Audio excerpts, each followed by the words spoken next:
Vamos ahora a noticias internacionales. Isel Guerra está con nosotros. ¿Cómo estás, Isel? ¿Cómo estás, Seba? Muy buenos días. Buenos días. Hay varios temas por revisar a esta hora de la mañana, partiendo, por cierto, por lo que han sido las últimas declaraciones de la OMS respecto de este brote de hantavirus. ¿Qué pasó? Al menos lo que ha planteado Tedros Adhanom, que es el director general de la Organización Mundial de la Salud, durante esta mañana, reunido con Pedro Sánchez, que es el presidente del gobierno español. Están viendo ustedes ahí en las imágenes de la conferencia de esta jornada.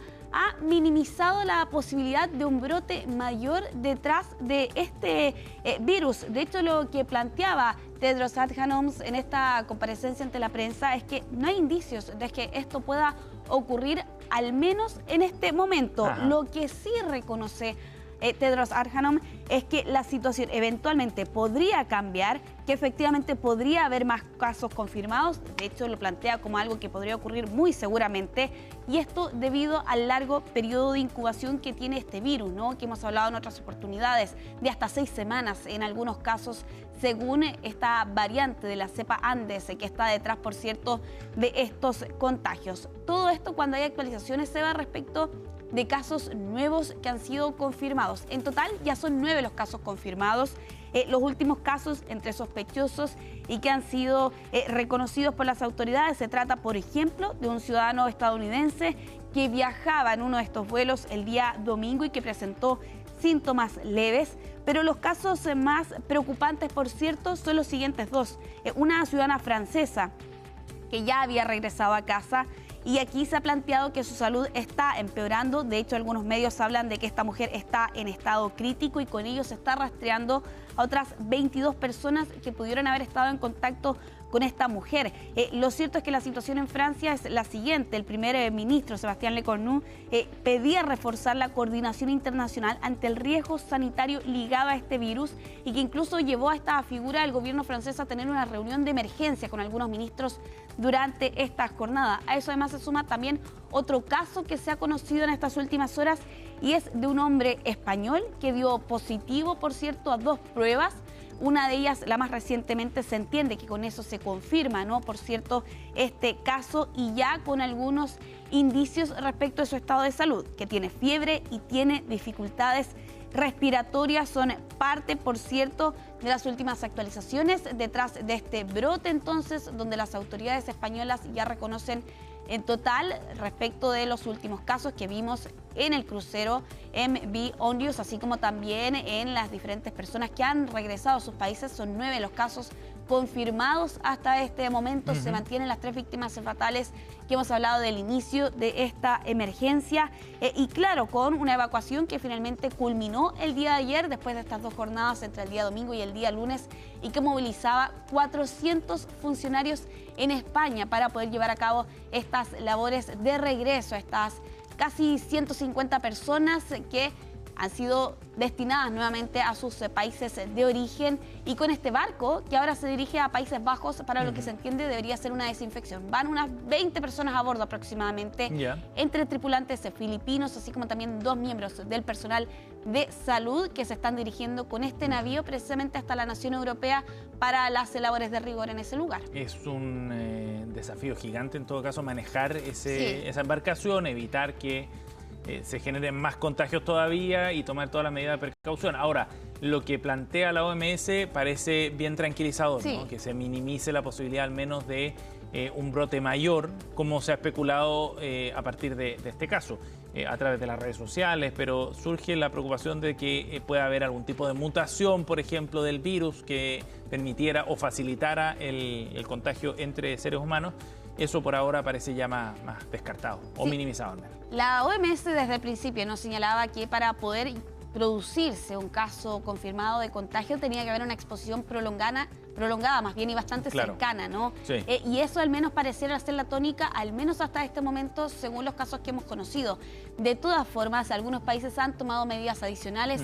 Es el caso, por ejemplo, de España, ¿no? Cuyos ciudadanos que llegaron precisamente hasta Madrid durante estos últimos días tienen que someterse a una cuarentena obligatoria en uno de los hospitales de la capital española. En el caso de Países Bajos, lo que se ha conocido en estas últimas horas es que 2 empleados de un hospital actualmente están en cuarentena por una posible exposición.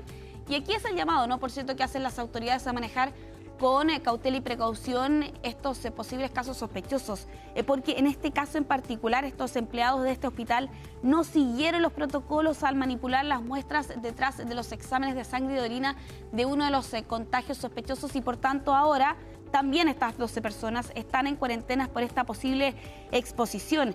Lo cierto también aquí es que hemos visto un despliegue gigantesco, ¿no?, de parte de España durante este fin de semana en particular para poder movilizar a todas estas personas que estuvieron por 5 semanas aproximadamente en esta embarcación y los últimos 10 días con la preocupación adicional respecto de muertes que habían ocurrido al interior precisamente de este navío y finalmente para poder retirar a todas estas personas de este crucero sin que tuvieran contacto con la población de Tenerife, que era otro de los debates que se había instalado, por cierto, en el territorio español, incluso con el presidente del gobierno, ¿no?, de las Islas Canarias, donde se oponía incluso en su primer momento a que arribara esta embarcación en esta isla ante los temores de que efectivamente pudieran producirse más contagios. 9 casos confirmados hasta el momento, entonces, Seba, vamos a estar actualizando esta información, por cierto, teniendo en cuenta la notoriedad pública que ha tomado este brote durante esta última semana. Pero avancemos, hay más temas, Seba, por revisar. Partiendo con unas declaraciones que dio el presidente de Estados Unidos que seguramente te van a resultar familiar. A ver. En su momento habló de Canadá como el Estado 51, ¿no? Me acuerdo, claro. Bueno, ahora ha cambiado de ubicación geográfica, ahora es Venezuela. Y eso ha generado bastantes reacciones, por cierto, de parte de algunas figuras del régimen, particularmente Delcy Rodríguez, que ha rechazado esta premisa que planteaba el presidente de Estados Unidos ante Fox News, donde dijo que consideraba seriamente valga la redundancia, a Estados Unidos, a Venezuela más bien, como el Estado 51. La razón, Seba, porque los venezolanos lo aman. Esa fue la premisa que planteaba entonces. No le faltan las justificaciones. No le faltan las justificaciones al presidente de Estados Unidos, pero eso ha llevado, por cierto, a Delcy Rodríguez, que por lo demás estaba en La Haya durante estos últimos días por una disputa por el Esequibo, a entregar declaraciones ante la prensa y rechazar las declaraciones del presidente de Estados Unidos. Aquí lo que señalaba Rodríguez es que jamás estaría previsto que Venezuela se convierta en esta premisa que plantea el presidente norteamericano, porque lo que planteaba ella, si tenemos algo los venezolanos y las venezolanas es que amamos nuestro proceso de independencia. De todas formas, Seba, aquí Rodríguez intentaba no tensar, ¿no?, el hilo diplomático con Estados Unidos, teniendo en cuenta lo que ha sido estos últimos meses, y planteaba lo siguiente: Caracas mantiene una agenda de cooperación con Washington y ese curso es el camino, señalaba Delcy Rodríguez entonces el día de ayer. Ahora, es bien curioso, dice Delcy Rodríguez que valora mucho su proceso de independencia, ¿cierto? Pero hoy día, en la práctica, Venezuela es un gobierno tutelado por Estados Unidos. Exactamente. Y está llevando adelante políticas, y solo aquellas políticas que tienen la venia, el visto bueno del gobierno de Donald Trump. No está haciendo nada que vaya en la línea del proyecto chavista, por así decirlo. Por lo tanto, esa independencia tan valorada también queda un poco en tela de juicio a la luz del acuerdo al que llegó Delcy Rodríguez y el chavismo con Trump. Totalmente en entredicho, sobre todo teniendo en cuenta la renovada cercanía que hemos visto entre Estados Unidos y Venezuela en estos últimos meses, particularmente con algunos aspectos tan simbólicos, ¿no?, como los esfuerzos diplomáticos para reabrir las embajadas en respectivos países e incluso la llegada del primer vuelo desde Estados Unidos hasta Caracas hace algunas semanas atrás. Lo cierto es que no es primera vez que Trump plantea esta idea. De hecho, en ocasiones anteriores se ha jugado incluso con la idea de participar en las elecciones, que no tienen fecha hasta el momento de todas formas, pero que parten de la misma retórica que ha planteado el presidente de Estados Unidos, precisamente en lo que tú bien señalas, Seba, ¿no?, el tutelaje que ha tenido Estados Unidos sobre la nación sudamericana. Vamos a avanzar.